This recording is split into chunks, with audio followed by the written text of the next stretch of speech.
Assalamualaikum warahmatullahi wabarakatuh.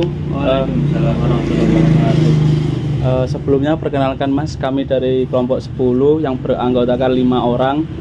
Yang pertama saya Dovir, yang kedua Mas Umar, yang ketiga Mas Habib, yang keempat Mas Irfan dan Mas Wahyu. Ya.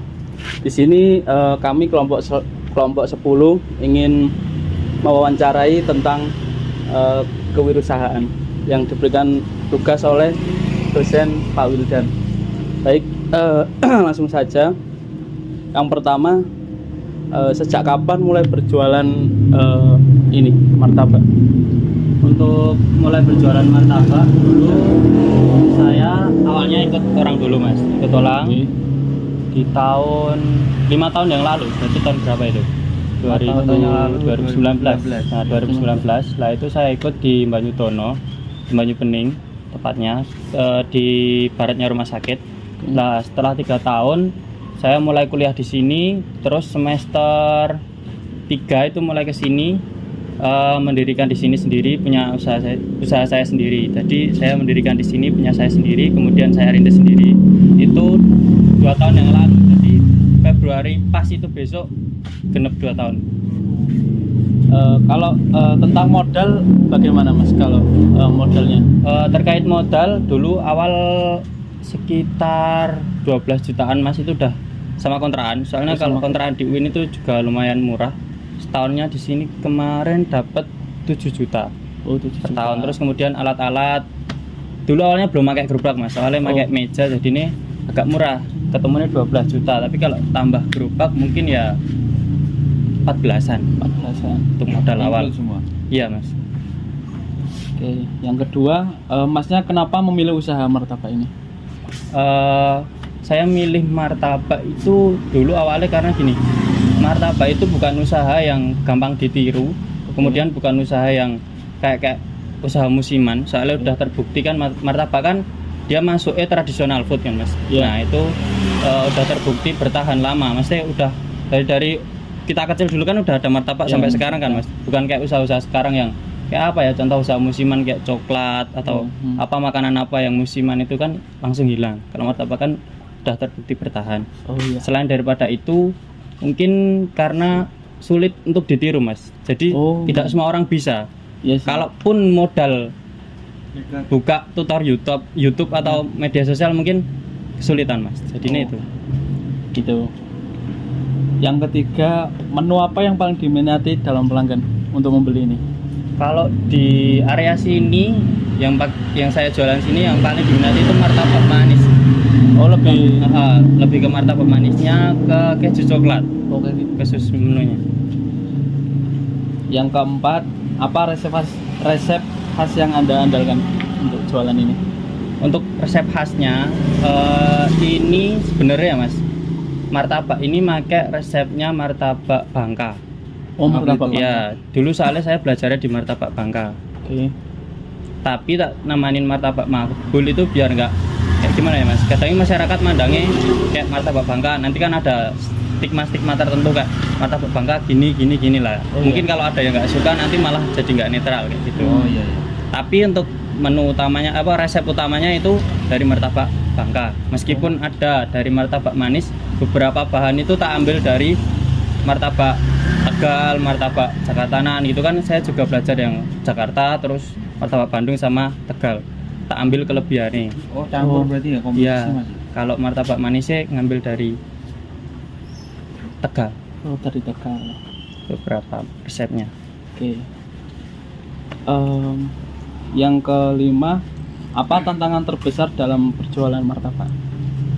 Untuk usaha martabak mungkin tantangan terbesarnya itu di bahan-bahannya Mas. Bahan-bahannya itu tergolong bahan-bahan yang mahal. Nanti kalau pakai yang murah itu kualitas produknya nanti jadi sangat gimana ya Mas? Kurang lah rasanya. Tapi kalau pakai yang standaran itu sekarang naik semua harganya Mas.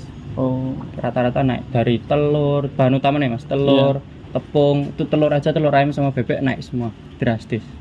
Kayak gitu Mas. Jadi tantangan terbesarnya itu menyesuaikan harga bahan sama nanti penjualannya.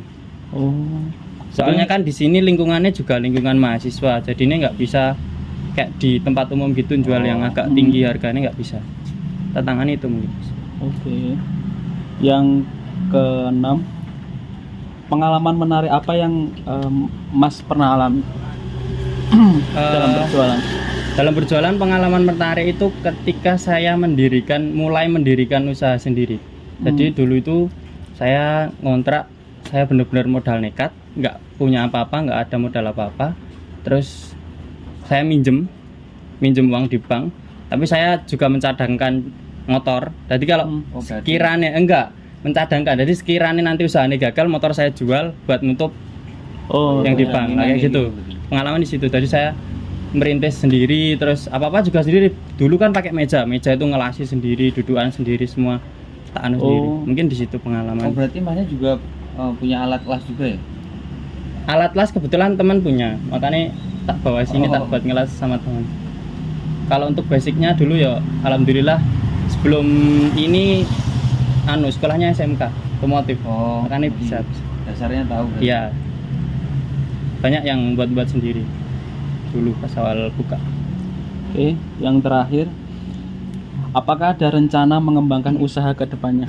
Untuk rencana ini kan tak rintis 2 tahun, masih punya 1 outlet. Mungkin pengembangan usaha ini mau buka outlet 1, target saya tambah 1 lagi, itu di area Colomadu.